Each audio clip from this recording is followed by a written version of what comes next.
Senhoras e senhores, hoje eu trago para vocês o santo graal da educação brasileira.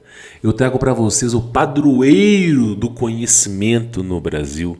Eu trago para vocês hoje o futuro que nos aguarda.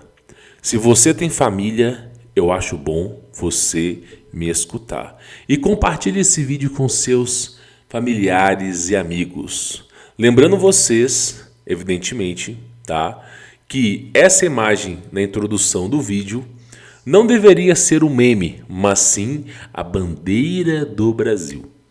Pois bem, senhores, eu me deparei com algumas notícias aqui. Primeiro nós temos aqui o Jornal Noroeste, ok? Com essa notícia que eu já vou falar. Nós temos a revista Exame falando dessa notícia. Nós temos o Jornal Nacional falando dessa notícia. Então, não é qualquer um que está falando, não é uma matéria isolada. Agora, que matéria que é essa? Vamos analisar.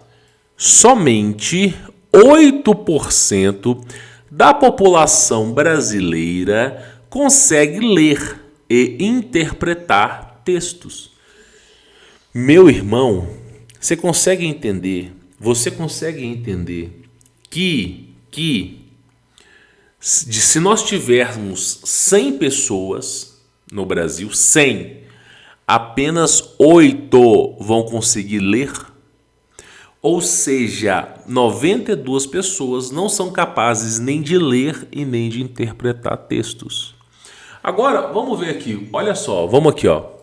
Quantos anos um brasileiro passa em média nas escolas? Vamos lá, tá? Eu não vou usar, né? Vamos continuar aqui. Em 2012, a escolaridade média da população brasileira de 18 a 29 anos era de 9,8 anos e em 2020 passou para 11,8 anos, ou seja, as pessoas a partir do ano de 2012 passaram a ficar mais tempo nas escolas. Hoje em dia, os pais e as mães mandam seus filhos para a creche antes de começar a escola, antes de começar a escolinha. Aí a criança vai para a creche a partir dos seus 3 anos, às vezes 2 anos de idade. E ali ele permanece até os seus 18 anos. Então, se nós considerarmos que um pai prudentemente envia um dos seus filhos, ou a totalidade dos seus filhos, se nós considerarmos que um pai envia o seu filho com 4 anos para a creche e a partir dali ele se forma com 18 anos, 18 menos 4, 14. 14 anos na escola. Se nós considerarmos as universidades, e você pode acrescentar mais 4 anos no mínimo, nós temos 14 mais 4, 18 anos. Ou seja, o brasileiro passa entre 14 a 18 anos dentro das escolas. E nós temos essa notícia aqui, ó. Somente 8% da população brasileira consegue ler e interpretar textos. Apenas 8 em cada 100 pessoas têm a capacidade de ler e entender o que está lendo. Você consegue perceber que 92% dos brasileiros são analfabetos. Não é semi-analfabetos, são analfabetos. Semi-analfabeto possui a capacidade de ler, escrever e entender o que está lendo. Analfabeto é quem não possui essas aptidões. Nós estamos falando aqui de analfabetos. Se nós considerarmos semi-analfabeto, provavelmente esse número mudaria e para pior. A pesquisa foi realizada no ano de 2016 pela IPM e ONG Ação Educativa e serviu como base para identificar o baixo nível de capacidade de interpretação e entendimento de textos dos brasileiros alfabetizados. Ué, mas a escola não serve para educar os seus filhos? A escola não deveria servir para isso? Mas o que será que eles estão ensinando nas escolas? O que será que eles estão ensinando nas escolas, né? Ah, pois bem, tá aqui, ó. Tá aqui, ó. O que será que eles estão ensinando nas escolas? Tá aí, ó. É isso aí que eles estão ensinando nas escolas. Vamos voltar aqui à notícia. Se aplicássemos estes 8%, por exemplo, com uma população de 80 mil habitantes, somente 6,4 mil pessoas conseguem ler e interpretar textos variados, tipos e estilos. Olha para tu ver, meu irmão. Apenas 8%. Você pega uma cidadezinha pequenininha, de 80 mil habitantes, 6.400 pessoas conseguem raciocinar.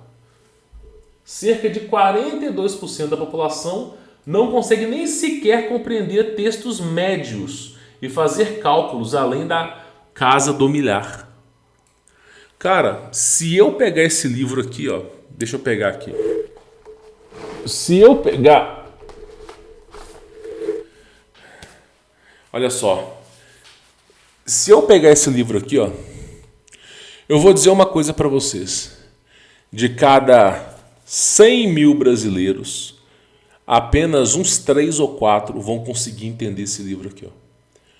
Eu não preciso nem muito além. O Jardim das Aflições, do Olavo de Carvalho. Quem vai entender aquilo ali, se a pessoa não ler? Então tá aqui, ó. A Imaginação Educada, Northrop Frye. É um livro que fala sobre psicologia. Não é um livro fácil para ler. Não recomendo que você leia esse livro sem pelo menos ter lido 100 livros. Outra coisa, pega aí as cartas, as escritas de Santo Agostinho. Tenta ler. Se você nunca leu na vida, meu irmão, você vai se assustar. Pega, por exemplo, Gustavo Barroso, Francisco de Bastos Cordeiro. Vai lá, meu irmão, pode pegar. Tem até aquele brasileiro do Sítio do Pica-Pau Amarelo, Monteiro Lobato. Tenta ler alguma coisa que ele já escreveu no passado. Vocês vão se assustar. Então, mesmo com um linguajar simplório, metade da população ainda não consegue entender o que lê. É o que eu disse. A maioria dos brasileiros demora 2 anos para um brasileiro ler um livro. E quando esse brasileiro lê, a maioria dos livros são Turma da Mônica, Cascão e Cebolinha, 50 Tons de Mandibas. É esse tipo de leitura. Ninguém lê. Hoje, por exemplo, eu acordei por volta das 5 horas da manhã. Geralmente eu vou dormir cedo. As minhas horas de sono são inegociáveis. E aí eu acordei cedo, antes de todo mundo. Fui lá para a cozinha. Eu sempre leio. A minha casa é a sala-cozinha conjugada. Eu sempre leio na sala para servir de exemplo e referência para minha família, para os meus filhos e filhas. Poderia ler no meu quarto, seria muito mais produtivo, mas eu faço esse sacrifício para que ambos vejam o exemplo que eu dou. Não tem nem televisão na minha casa. Antigamente eu tinha até uma, mas aí eu acabei desistindo. Mesmo assim, ninguém assistia nada, a gente só colocava música no YouTube, tá? E aí, fui lá ler hoje, comecei a ler o livro Barriga de Trigo, William Davis. Já li 50 páginas hoje do livro. Sensacional. Sensacional. Depois eu terminei minha leitura lendo um livro do Elion Povoa, O Cérebro Desconhecido, onde ele fala do intestino. Quando eu terminar de gravar esses vídeos, eu vou voltar, vou ler mais alguns capítulos do Elion Povoa e provavelmente à noite eu vou ler mais alguns capítulos de um livro chamado Nana Nenê, de Gary Enzo. Então, por dia, eu gasto em média 3 horas lendo. 3 horas por dia lendo. E eu gosto de ler devagar. Eu gosto de riscar, fazer anotações. Eu não gosto de fazer aquela leitura rápida. Eu gosto de ler, em média, facilmente eu leio mais de 100 páginas por dia. O livro do Elion Povoa é um livro muito bom, da mesma magnitude do Porquê Nós Dormimos, do Matthew Walker. A diferença é que o Hélio Póvoa, o livro dele tem termos médicos muito avançados, que se você não tiver conhecimento, você vai ficar voando o livro do cara. Mas, por exemplo, hoje mesmo eu descobri sobre o Viagra e o minoxidil. Descobri o que são essas coisas, né? Estou num capítulo onde o Hélio Póvoa fala que o Viagra era um remédio, né, que foi criado para auxiliar com vasodilatação, auxiliar o coração, mas aí devido à enorme protuberância que era encontrada nas calças dos homens, passou a ser comercializado como você conhece bem. E também o minoxidil não tinha nada a ver com crescimento de cabelo. E aí também passou, né, as pessoas começaram a notar que os caras que eram calvos começaram a voltar a ter cabelos, e aí começou a ser comercializado. E, cara, você vai aprendendo, por exemplo, eu descobri através do livro do Hélio Póvoa que não existe carne vermelha. A carne ela tem a coloração marrom. A carne vermelha é porque eles colocam nitrato na carne, que é altamente cancerígeno. A carne ela tem a sua semelhança avermelhada devido ao sangue. Mas após algumas horas que você cortou aquela carne, principalmente a carne vermelha, que é a carne de boi, ela já fica na coloração amarronzada. Isso não significa que a carne está ruim, mas essa é a verdadeira coloração da carne. E aí, para vender para o consumidor que acredita que a carne vermelha é uma carne saudável, uma carne fresca, eles utilizam nitrato. E colocam nitrato na carne, que é altamente cancerígeno. E aí as pessoas não fazem ideia desses assuntos. Então, você imagina, como que eu iria descobrir essas coisas se eu não pegasse o livro para ler? Como que eu iria descobrir? Por exemplo, 1/3 do sangue, quando você faz um parto, quando você tira o bebê do ventre da mãe, ok? Vem, junto com o bebê vem a placenta, ok? E aí você tem o cordão umbilical. O cordão umbilical, você tem que esperar pelo menos 3 minutos, geralmente é 90 segundos, mas 3 minutos para o cordão umbilical, o sangue que está dentro do cordão umbilical ir para o bebê. Porque 1/3 do sangue do bebê está no cordão umbilical. Se você cortar o cordão umbilical antes de você esperar o cordão umbilical ficar branco, você está tirando o sangue do bebê. E aí ele vai ficar fraco. E não é interessante você deixar ele fraco. Outra coisa importante é que, isso nem no livro do Gary Enzo tá?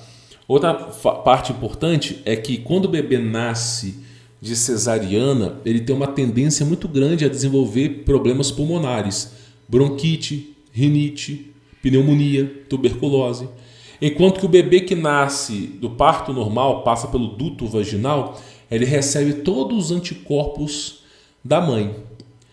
É uma coisa importante para você poder entender, olha só como é que o conhecimento muda as pessoas. O bebê ele nasce com uma gosma esbranquiçada, com um muco. Não é interessante você lavar o bebê quando nasce, não é interessante. O interessante é você deixar esse bebê com essa gosma o maior tempo possível. A pele humana absorve muita água. A pele humana dá para você fazer suplementação de vitamina, se for em gota, só de pingar na pele. A pele humana ela tem uma alta taxa de absorção. Então você tem que esperar aquele muco tudo secar no bebê. Então são coisas que se você nunca lê, você nunca vai ter ideia. Aí de repente seu filho já nasce com problema de saúde. Aí meu filho tem bronquite, mas foi cesariana. Mas agora eu tô com problema. Então assim, você tem que entender o assunto. Como é que se gera alergia de amendoim, por exemplo? Como é que uma pessoa desenvolve intolerância a amendoim? Porque a maioria das mães fazem a ingestão de alimentos antes do 1 ano de idade. Você só deve dar alimentos para o seu bebê após 1 ano de idade. O recomendável é 6 meses, mas o ideal é 1 ano. Por quê? Porque aí vai se desenvolver o estômago, O bebê vai começar a dar sinais a partir de 1 ano que ele está mamando, você começa a fazer ingestão de alimentos. Quando você dá alimentos para o seu bebê antes de 1 ano de idade, principalmente a partir dos 6 meses, porque antes já é um risco de vida. Quando você dá alimentos para o seu bebê nessa janela de 6 meses para 1 ano, se tiver um pedacinho de amendoim, esse amendoim, quando entrar no corpo do bebê, muitas vezes ele vai ser interpretado como um veneno. E ele vai ser alojado no intestino, o intestino vai fazer uma leitura daquilo ali, né, e vai falar, isso aqui é um invasor, vamos trabalhar em cima. A alergia nada mais é do que o sistema imunológico, é uma reação severa do sistema imunológico, de sobrevivência. Então o que acaba acontecendo? As pessoas acabam desenvolvendo intolerância ao amendoim. Se a mãe seguisse a risca e alimentasse o bebê após 1 ano de idade, dificilmente ele teria intolerância a amendoim ou qualquer outra coisa. Tá vendo que o conhecimento transforma? Tá vendo como é que o conhecimento transforma? Então eu leio todos os dias. Cara, para vocês terem uma ideia, todos os meses eu gasto R$1.000 com livros no Amazon. A minha preocupação não é guardar o livro, estocar livro, não é isso. Eu gasto para obter conhecimento. Obter conhecimento. Então, por exemplo, eu faço suplementação de manhã com Lugol, com Azul, Parará, Pururu, Coelhinho da Páscoa, 1, 2, 3, Felipe Neto, 1, 2, 3, Felipe Neto, metileno, ok? Faço algumas suplementações com cloreto, Parará, Pururu, Coelhinho da Páscoa, Parará, Pururu, Coelhinho da Páscoa, magnésio, né? PA, e aí eu faço algumas ingestões. Mas, por exemplo, só o fato de você comer abacate, você já supre a quantidade de magnésio que você precisa no seu corpo. Meu irmão, se uma pessoa está entrando no hospital com problema de arritmia, com problema de coração, existe um composto que é número 1, segundo a própria ciência, que pode salvar vidas, que é o magnésio. Tem várias fórmulas de magnésio. Tem o metilato, tem o trianato, tem uns nomes estranhos, eu não vou saber pronunciar, mas tem um comunzão que todo mundo usa. Esse pode salvar verdadeiramente vidas, mas a ciência convencional não tem esse pleno conhecimento. Então o que acontece? Eu acredito que o conhecimento ele transforma as vidas das pessoas. Eu leio demais, meu irmão. Eu leio demais. Eu fico lendo de 5 horas da manhã a 8 horas da manhã. À noite eu vou ler mais um pouco. Em vez de eu ver seriado, eu vou lendo. Por exemplo, eu dormia mal. Eu tinha problemas de diabetes, eu tinha problemas de artrite, reumatismo. Eu tinha problemas, curei tudo. Como é que eu fiz isso? Estudando. Então isso é importante. Só que aí tu pega os dados do brasileiro, cara, o brasileiro não lê, velho.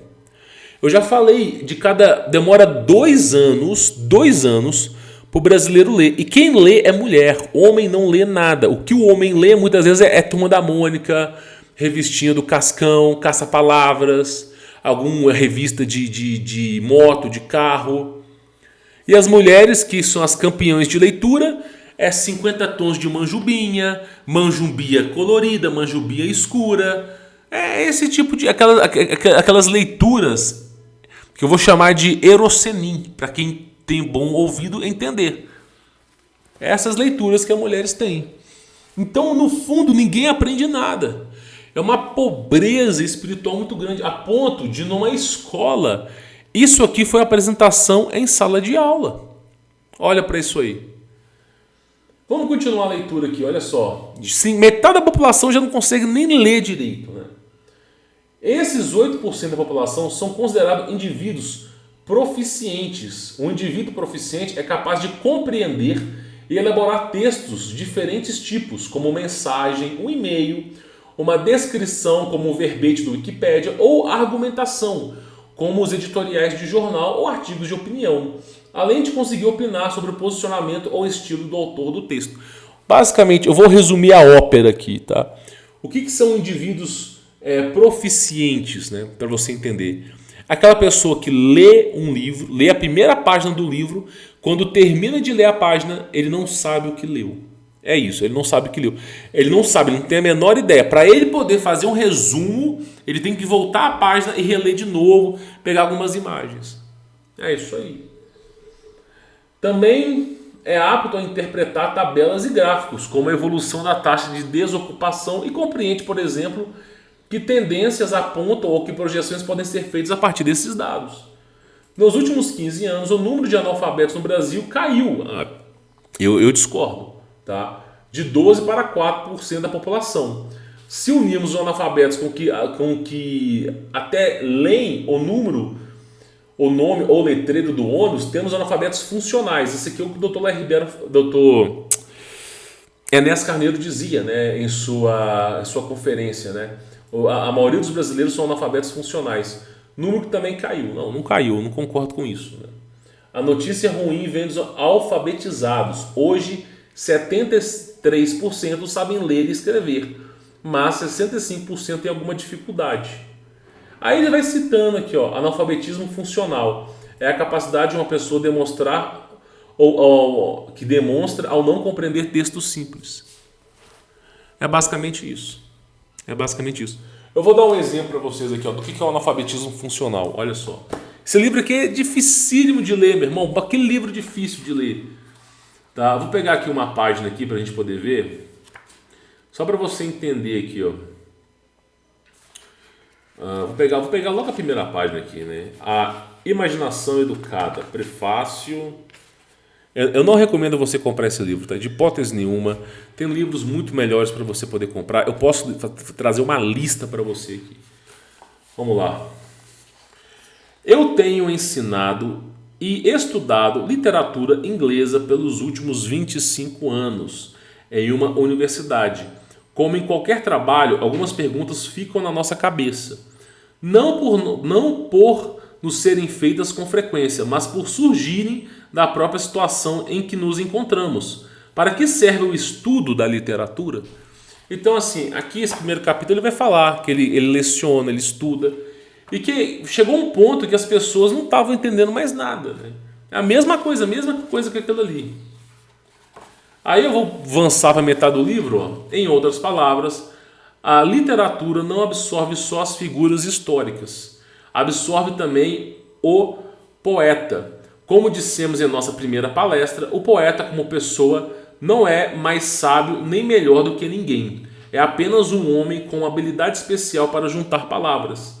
Mas fora isso também não tenha nada que mereça nossa atenção. A maioria dos poetas conhecidos tem biografias conhecidas, e alguns, como o Birion, tiveram casos amorosos divulgados aos quatro ventos, mas é somente por algum interesse secundário que traçamos paralelos entre a vida e a obra de um poeta.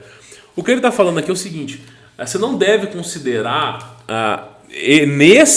nesse capítulo exclusivo, né? Isso aqui é uma cultura inglesa, não é cultura brasileira, tá? Você não deve considerar um poeta uma pessoa de grande intelecto e grande conhecimento. A capacidade de juntar palavras e formar um certo fonema, vou chamar de fonema, tá? Licença poética. A capacidade de juntar palavras parecidas para poder gerar esse fonema não é uma habilidade majestosa, mas deveria ser pré-requisito para todo mundo que estuda. Simples assim. E aí ele vai debatendo sobre o assunto. Só que esse livro, a proposta desse livro é te falar sobre educação na Inglaterra. Na Inglaterra, meu irmão. Imagina o Brasil.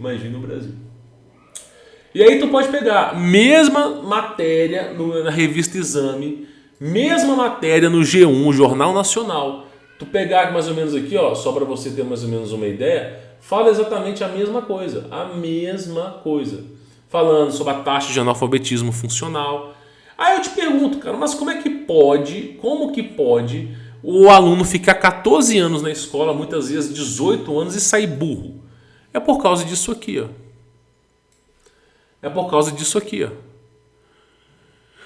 E não venha dizer que não é assim, porque é assim. Eu sei muito bem porque é assim. E aí nós temos, claro, aqueles estudos que eu já trouxe aqui sobre o Richard Lyne. Aí, meu irmão, entra, olha só, vamos lá. Suíça, tá? O ensino obrigatório na Suíça. Quem não sabe o que é Suíça, eu vou colocar aqui, ó, Suíça. Olha a imagem da Suíça aqui, ó. Para quem não sabe, eu vou colocar a imagem aqui, ó, tá? Eu vou colocar aqui, ó, Rio de Janeiro. Tá? Apesar que eles sempre mascaram, né? Tacar aqui favela, que essa é a realidade do Brasil, né? Nós sabemos. Essa aqui é a realidade do Brasil, ó. Isso aqui, ó. Essa aqui é a realidade do Brasil, ó. Tá vendo? As mães enviam os seus filhos para a escola para ter o que comer. Né? É basicamente isso. Então essa é a realidade do Brasil. É isso aqui, meu irmão. É isso aqui. E nós temos o que é chamado de Suíça, né? Que é um dos países maravilhosos, um dos países que na minha concepção, assim, estão no número 1, cara, é em IDH, Índice de Desenvolvimento Humano, tá? O número 1, top demais. Os caras, para vocês terem uma ideia, só para vocês terem uma ideia, tá? Olha só o que os suíços fazem, ó. Suíços voltando do trabalho no Rio. Quer ver? Olha para tu ver a ideia aqui, ó. Os suíços, muitas vezes, quando é verão, eles voltam do trabalho através do rio. O que eles fazem? Às vezes eles trabalham numa parte mais alta, eles entram no rio, olha lá, ó, eles ficam boiando ali, ó, usam aquelas mochilas de vedação e voltam do rio nadando, olha lá. Isso aí é a Suíça, campeão. Suíça. Só pensa que o mundo vai acabar quem mora no Brasil. Se pegar lá Coreia do Norte, o cara acha que o mundo já vai acabar. Se pegar lá, por exemplo, Congo, o cara acha que o mundo vai acabar. Pega o Brasil, o cara acha que o mundo vai acabar. Tu pega país de primeiro mundo, os caras raramente pensam isso, cara. Então os caras voltam nadando, cara. Nossa, eu vou ficar vendo essa porcaria aqui, não. Aí, ó, então é a Suíça, é isso aqui. Existem problemas na Suíça, como todos os outros países, existem problemas na Suíça, tá? Um dos principais problemas na Suíça é o alto custo de vida. Por quê? Primeiro que o franco suíço ele é mais valorizado que o euro. Não sei como é que está hoje, se deu uma baixada. Mas o franco suíço ele é mais valorizado do que o euro. E lá foi decretado um salário mínimo, né? Um salário que as pessoas devem ganhar, que é de 4.400 francos suíços. Então, o maior salário em escala global está na Suíça. Isso gera uma repercussão em tudo. Os aluguéis são mais caros, a comida é mais cara, tudo é mais caro na Suíça. Com exceção, claro, de algumas outras coisas. Mas tudo é mais caro. Você vai comprar um litro de leite na Suíça, você vai pagar aí 4 francos suíços, dando exemplo. Enquanto que se você comprar o mesmo litro de leite na França, você vai pagar 1 e pouco. Por quê? Porque o salário do francês é por volta de 1.400 euros. O salário do italiano é por volta de 1.200 euros. O salário na Suíça é 4.400. Então aumenta esse custo, entendeu? Aumenta esse custo. Quem é Estados Unidos perto desse país aqui, meu irmão? Sem brincadeira, tá? Eu tive algumas horas desse país aqui. Eu devo ir para visitar isso aqui muito em breve, né?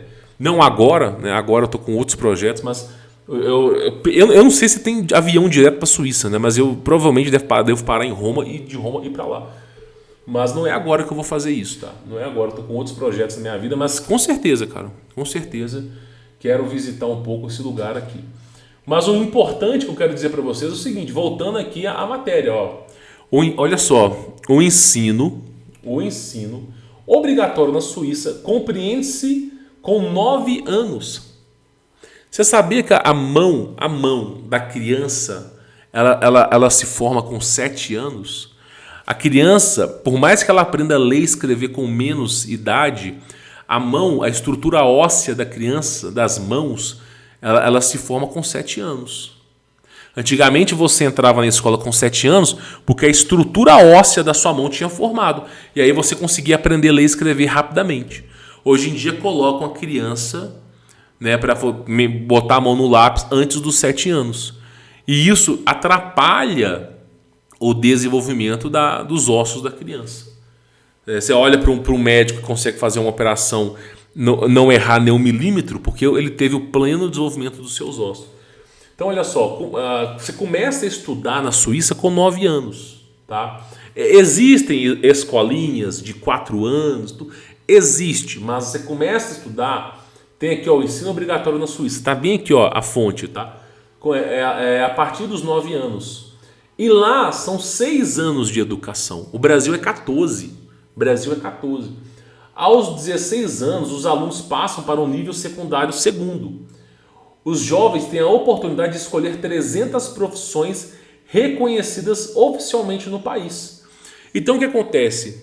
O ensino na Suíça são só 6 anos. O que você tem que aprender? A ler, a escrever, a biologia humana básica, geografia básica. Você tem que aprender esses conceitos básicos. Isso aí em 6 anos você aprende tudo. Aí depois desses 6 anos, tem profissões que você pode aprender. Cozinheiro, mecânico, pedreiro, músico.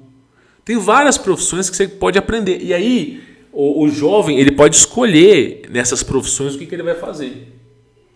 Em 6 anos o aluno aprende a ler e escrever, matemática, história, geografia. E em 4 anos ele escolhe uma profissão. Então a educação é assim. 6 anos você aprende, 4 anos é uma profissão. O cara sai com 14, 15 anos já com conhecimento de pedreiro, marceneiro. E agora, meu irmão, tu vai pegando outros países aí que você vai vendo, cara. E aí, ó, deixa eu pegar aqui outra coisa aqui. Cara, deixa eu ver lá, isso aqui é sobre o Brasil, né? Cara, tu vai pegando outros países, você vai vendo o nível intelectual. Tu vai vendo o nível intelectual.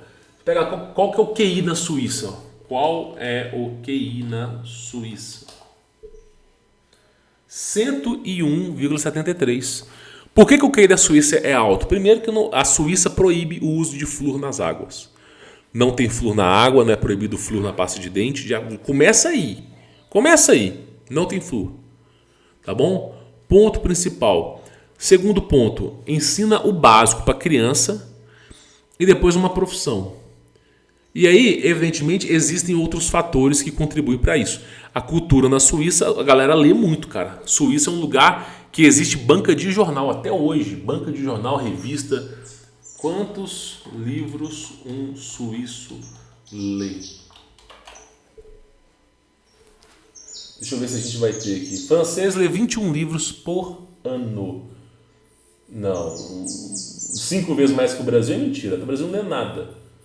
Mas uma média de leitura na Suíça é bem parecido com países nórdicos, tá? É de 15 livros para cima. 15 livros para cima. É muito comum você visitar, e eu já visitei, pessoas na Europa, principalmente em Portugal até que é mesmo, mas em outros países, os caras terem uma livraria dentro da casa. Os caras terem estantes de livros. Tu pega, por exemplo, o Olavo de Carvalho. Deixa eu colocar aqui. Olha só.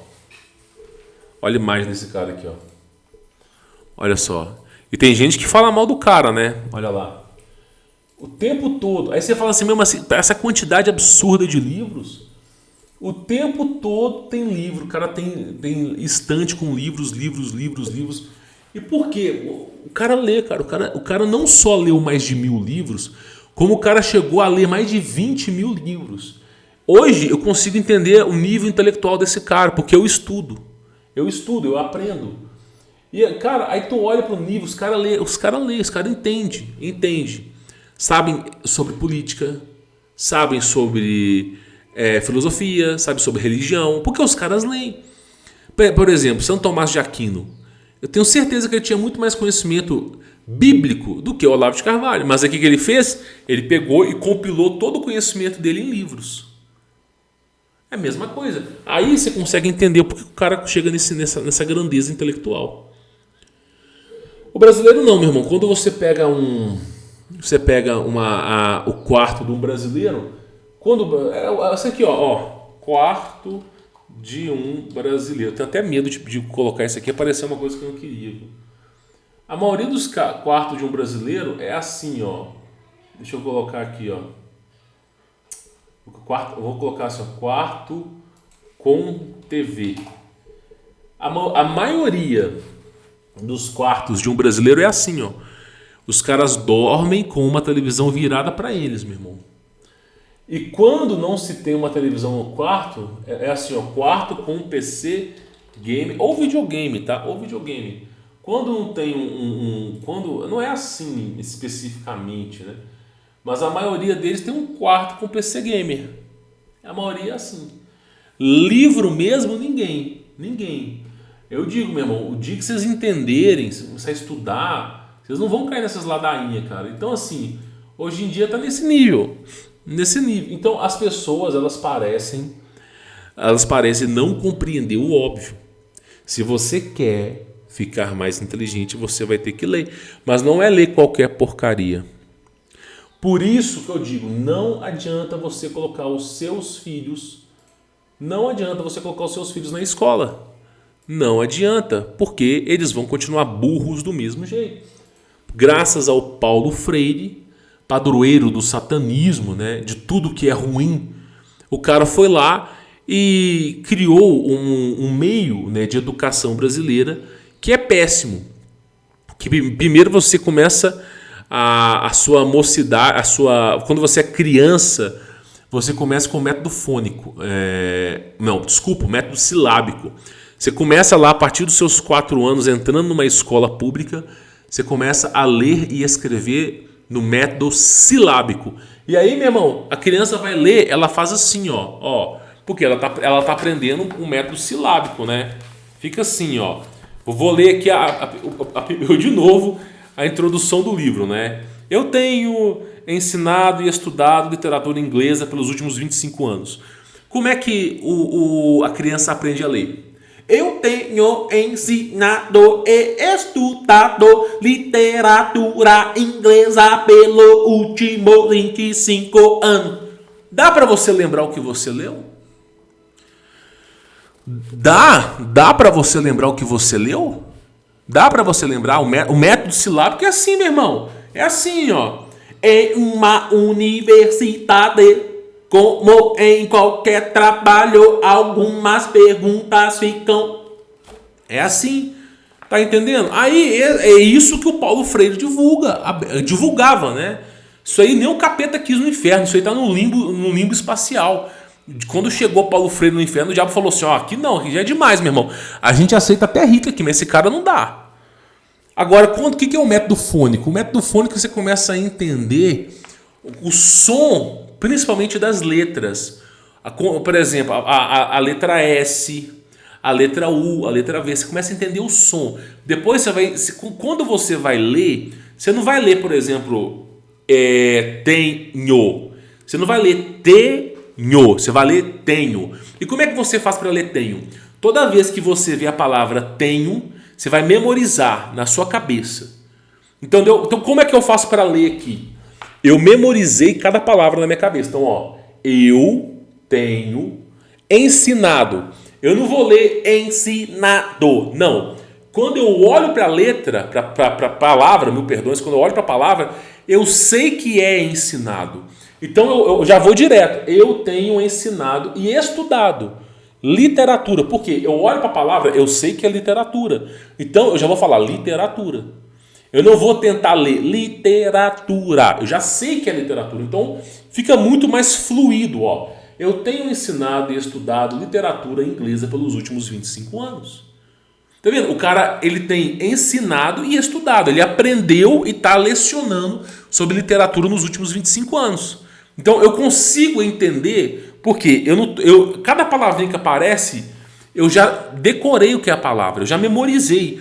Então, por exemplo, universidades. Eu já sei a palavra, eu não vou ter que ler a palavra. Então, eu bati o olho, eu já sei qual palavra que é. E aí eu vou lá e repito ela. Então fica muito mais fácil. Aí eu pego para ler, por exemplo, para que serve o estudo da literatura? Será que ele ajuda a pensar com mais clareza? Ou a perceber com mais sensibilidade? Ou a viver melhor? Aqui está ele, não ela, tá? E aí vai começar a fazer um questionamento. Então, o que acontece? Isso é importante para você entender. Tem um livro do Monsenhor aqui, que também é difícil leitura, né? Esse livro aqui mostra como é que essa seita maligna tentou destruir a Igreja Católica. Mas é a mesma coisa, meu irmão. Tu pega para ler, é a mesma coisa. Por exemplo, aqui, ó. Só que essa leitura é uma leitura difícil também, tá? Ó, para se apoderar do povo, Recorreu-se ainda a outros meios. Aí tem um nome, tá? Esse nome não é brasileiro. Eu vou ter que ler da maneira que eu interpreto. Barruel assinala particularmente aquele empregado pelo que se autodenominavam economistas, porque se diziam amigos do povo, preocupados com seus interesses, desejosos de aliviar sua miséria e de fazer observar mais ordem e economia na administração. Então, isso aqui, quando você lê, pô, o cara tá falando de economia, os caras lá tentando passar a perna na igreja, então é muito melhor para você poder ler. Então, qual que é a recomendação que eu digo para vocês? Escola não serve para nada. Deixa eu voltar o foco aqui. Eu, na minha insignificância, me recuso a acreditar que um cristão entregue o bem mais precioso, que é a sua descendência, na mão do Estado. Eu me recuso a acreditar que alguém vai fazer isso livremente. Me recuso a acreditar. Por isso que eu gosto muito do catolicismo. Eu não sou católico. Eu sei que o Papa é um verme, um baita de um vagabundo. É isso que esse cara é. Eu sei. Só que não existe sistema perfeito, meu irmão. Lembra de uma coisa. Se você busca a perfeição, tá? Se você quer alcançar a perfeição, busque primeiro o perfeito idiota, porque isso sim é perfeição. A perfeição, ela existe através do perfeito idiota. Não existe perfeição. Perfeição é Jesus. O perfeito é Jesus. Então, tudo que está abaixo de Jesus é imperfeito. Então, não tem perfeição. A Igreja Católica comete seus erros. Só que uma coisa que eu gosto muito da Igreja Católica é o famoso homeschool. Os caras brigam de verdade. Tu entra pra ver, meu irmão. Deixa eu pegar aqui o Instagram. Eu já não acesso essas porcarias, mas vamos ver se tá pelo menos logado, né? Tá logado aqui, ó. Deixa eu pegar aqui para você poder ver aqui. Deixa eu colocar aqui. Pesquisas Instagram. Deixa eu ver, pesquisar. Vamos colocar aqui homeschool.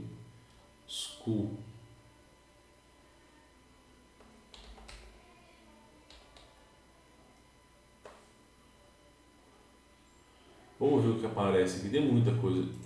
Exo Homeschool. Tá aí, ó. A maioria é católico. É incrível. A maioria da galera é católico. Por quê? Porque o evangélico, ele tem o famoso imediatismo. Ele acredita que o mundo vai acabar. O tempo todo, Jesus está voltando, já tocou trombeta, o mundo vai acabar. 2000 anos que já aconteceu. Aí fica aquela questão. O cara decide não ter filhos. O cara decide, sabe? O cara, igual um avestruz, cava um buraco para enfiar a cabeça. O católico não. O católico, ele sabe que Jesus vai voltar, mas ele não fica esperando com pressa. Não, vou fazer a minha parte. Então, geralmente, o católico tem muito mais filho do que o evangélico. 3 vezes mais filhos do que o evangélico. Porque ele não tem essa mente maquiavélica de Calvino e de Martinho Lutero, tá? Então, os caras realmente eles fazem. Tem até um aqui, é inacreditável.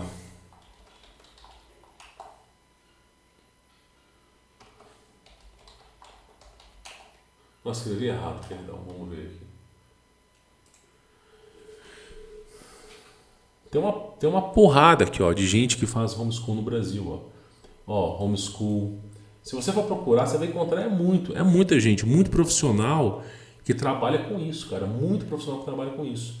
Então é só você pesquisar, dá uma pesquisada que você vai encontrar aí, ó. Homeschool ano letivo 2024, ó. Tá vendo? Tá aí, ó. Ó, uma boa pedida para você educar seu filho. Ou você prefere que o seu filho ele rebole a bunda para passar de ano? A escolha é sua, meu irmão. Você quer que seu filho aprenda pelo método silábico? Ele era um avestruz, se sentia um patinho. Cara, eu tive acesso ao material escolar de escola pública de Minas Gerais. Não vou dizer quem me trouxe, não vou dizer. Tive acesso, meu irmão. Não foi parente meu, não foi conhecido meu. Meu, tava lá assim. Sem brincadeira, tava assim. O cachorro. Eu não sei se foi cachorro ou foi patinho. Eu vou colocar como cachorro. O cachorro ele fugiu. Tem bastante tempo. O cachorro fugiu de casa porque ele queria ser livre. Olha a ideologia que os caras estão colocando para criança de 4 anos. O cachorro fugiu de casa porque queria ser livre. Aí, esse cachorro foi para a floresta e ele encontrou o lobo. Só que aí, o cachorro e o lobo eram inimigos, segundo a biologia, eles são inimigos. Mas aí o cachorro, ele decidiu quebrar esse tabu dentro do livro para criança de 4 anos. E decidiu ser amigo do lobo, né? É uma coisa mais ou menos assim. Eu acho que foi o patinho, cara, assim, não falha a memória.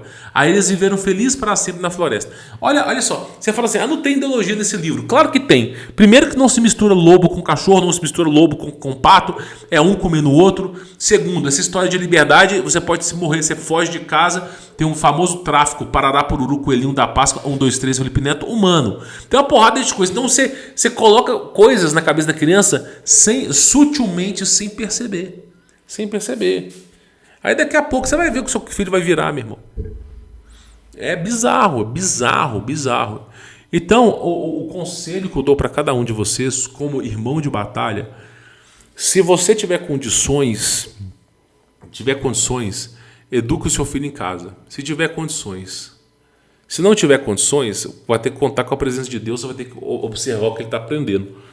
Mas se tiver condições, eduque em casa. Agora, sempre tem um vagabundo que fica sacaneando, meu irmão. Não é proibido você educar em casa. É proibido você privar a criança de conhecimento, né? Mas sempre tem um invejoso que vai sacanear com a sua vida. Isso acontece, é um processo natural, né? Aí você tem que estudar para você, sabe? Sempre que seu filho estudar, tem que bater foto, registrar tudo. Para quê? Para servir de prova caso alguma coisa apareça para você, tá? Mas assim, é isso que eu falo. Isso aí é o fim do Brasil, meu irmão. Ninguém lê nada. Então, olha só para você ver. Eu tô lendo 3 horas por dia. Eu só não leio 8 horas por dia porque eu tenho que cuidar de uma fazenda. Porque se eu não tivesse cuidado da fazenda, eu ia ler mesmo, velho. Eu ia ler mesmo. Quando eu comecei a ler, eu sentia dor de cabeça. Depois eu comecei a acostumar. Então fica a dica para vocês, cara. Fica a dica para vocês, tá bom? Bom, vou ficando por aqui. Fique na paz.